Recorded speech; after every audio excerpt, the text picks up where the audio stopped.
नमः शिवाय।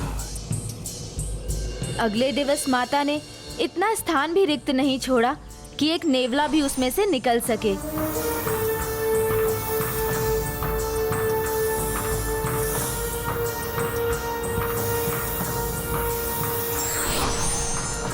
ओम नमः शिवाय।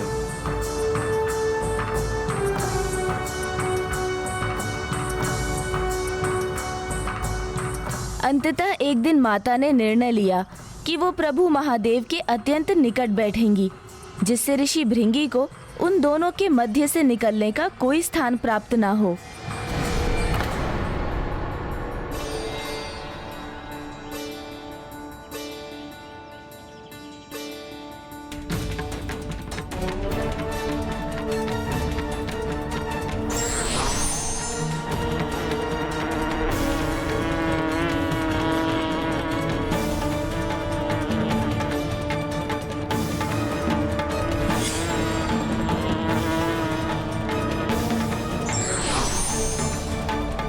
प्रभु भक्ति का ये अर्थ नहीं कि भक्त उनके अर्ध भाग को ही स्वीकार करे। ओम नमः शिवाय। ओम नमः शिवाय।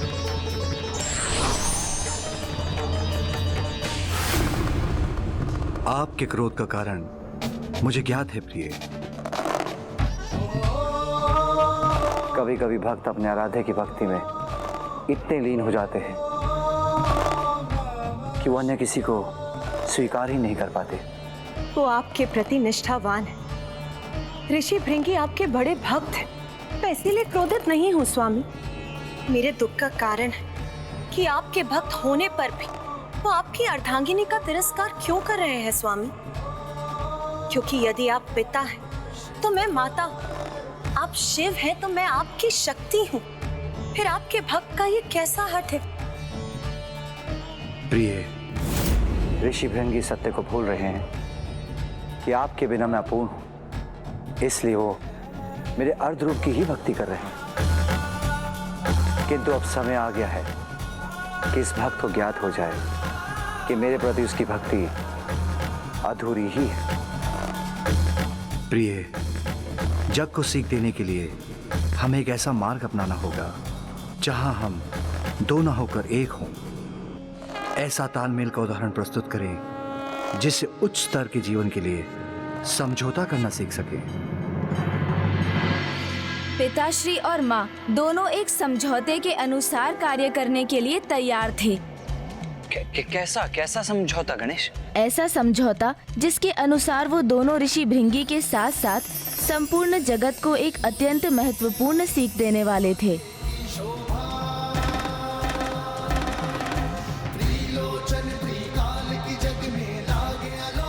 ओम नमः शिवाय। ओम नमः शिवाय। प्रभु,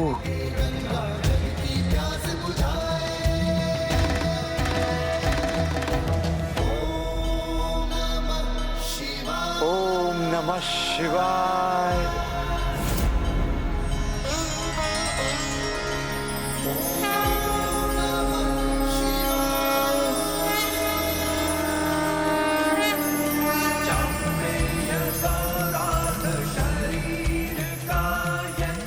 माँ और पिताश्री ने अपने अर्ध तनों का त्याग किया और संसार को प्रथम बार अपने अर्ध नारीश्वर स्वरूप का दर्शन दिया।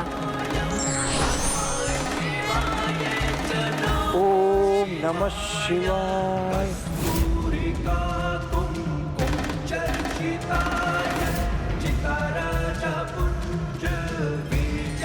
ओम नमः शिवाय। ओम नमः शिवाय।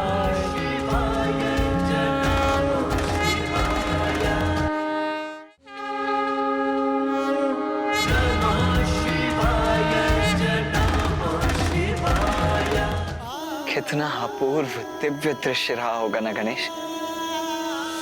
माँ और पिताश्री के इस रूप के दर्शन प्राप्त करने का सौभाग्य तो मैं भी प्राप्त करना चाहूंगा। दर्शन ही क्यों भ्राता, आप स्वयं भी विवाह के पश्चात ऐसे बन सकते हैं।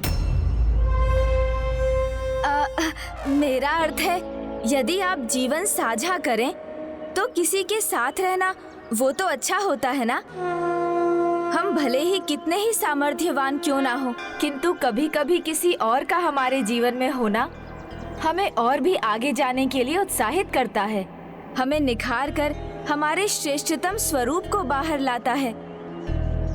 जैसे माँ और पिताश्री का ये महान महिमामयी अर्धनारीश्वर स्वरूप। जैसे मोती धागे के साथ मिलकर माला बनते हैं और पूर्ण आकार लेते हैं, वैसे ही एक पति और पत्नी एक दूसरे के साथ एकीकार होकर एक दूसरे से अभिन्न हो जाते हैं। इसलिए ऐसा दृढ़ और अटूट संबंध स्थापित करते हैं जो एकमात्र विवाह में ही स्थापित हो सकता है।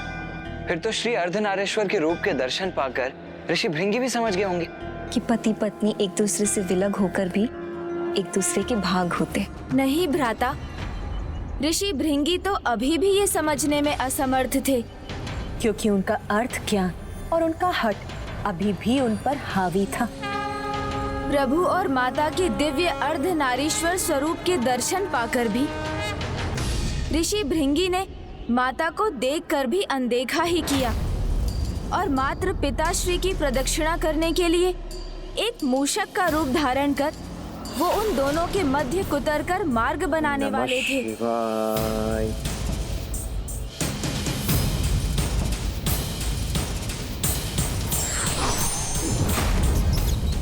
माता को ऋषि की भावना का आभास हुआ तो उनका क्रोध चरम सीमा पर पहुंच गया।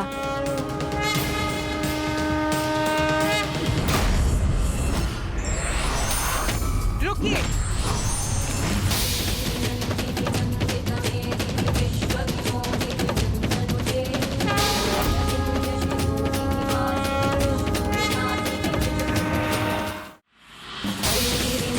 भगवान के लिए भक्त भी पुत्र समान ही होते हैं। इसलिए यदि पुत्र कोई भूल करता है तो उसे सुधारना भी भगवान का ही कार्य होता है। उसी प्रकार भक्त की अज्ञानता को दूर कर उसे उचित मार्ग पर लाना भी भगवान का ही कार्य है। अब आपको समझाने का एक ही उपाय है, इसलिए अब मैं तुम्हें श्राप देती हूँ। तुम्हें अपने आराध्य के पुरुष तत्व में ही आस्था है ना? तुम्हारे तन से तुम्हारा रक्त, तुम्हारी मांसपेशियां जो तुम्हारे स्त्री तत्व से उत्पन्न हुई हैं, वो इसी क्षण लुप्त हो जाएं, जिससे तुम्हें तुम्हारे आराध्य की पूर्णता का आभास हो सके। माता,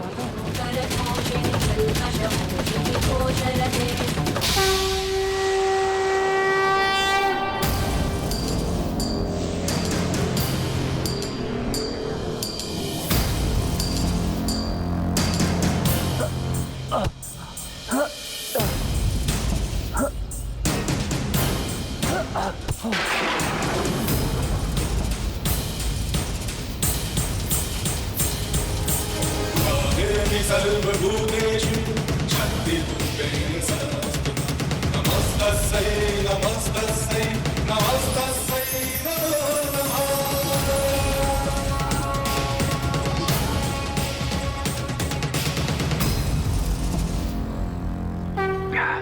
क्षमा करें माता, मैं पूर्व में नहीं समझ पाया कि आप दोनों एक दूसरे के बिना अपूर्ण है माता। शक्ति के बिना शिव नहीं और शिव के बिना शक्ति है। मुझसे बहुत बड़ी भूल हुई है, इसके लिए मुझे क्षमा करें माता।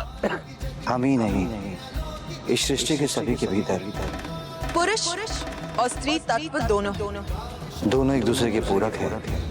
और जब विवाह उपरांत स्त्री और पुरुष एक साथ आते हैं तो पति पत्नी के रूप में अर्धनारीश्वर जागृत होता है और वो एक दूसरे से अभिन्न हो जाते हैं। इसमें दाहिने हाथ पर पुरुष और बाईने हाथ पर स्त्री तत्व होता है, जिसमें से एक का भी ना होना उन्हें अपूर्ण कर देता है। अज्ञानतावश आपके इस भक्त से बहुत बड़ी भूल हुई है। मैं आपको नहीं, अपने आराध्य प्रभु महादेव के अर्धभाग को अपमानित करने का अपराध किया है माता। क्षमा करे माता, क्षमा करे माता, क्षमा करे।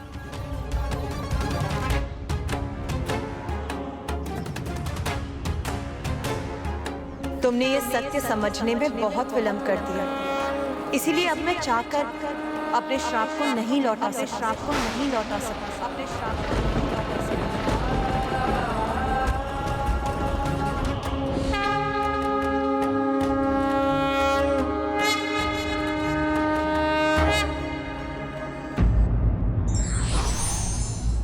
हठी व्यक्ति अपने हठ में सत्य को नहीं देख पाता और इस कारण उसे दुष्परिणाम भुगतना पड़ता है।